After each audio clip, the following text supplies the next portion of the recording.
هل أتاك حديث الغاشية وجوه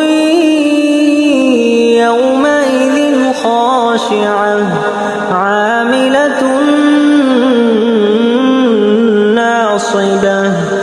تصلى نارا حامية تسقى من عين آنية ليس لهم طعام إلا من ضريع لا يسمن ولا يغني من جوع وجوه يومئذ ناعمة لسعيها راضية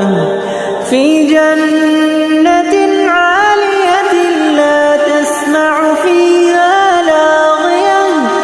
فيها عين جارية فيها سرر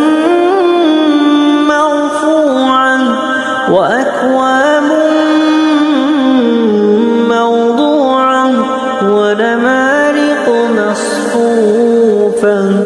وزرابي مبثوثة أفلا ينظرون إلى الإبل كيف خلقت وإلى السماء كيف رفعت وإلى الجبال كيف نصبت وإلى الأرض كيف سطحت فذكر إنما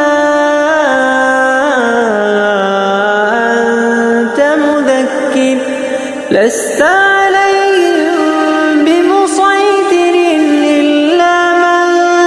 تولى وكفر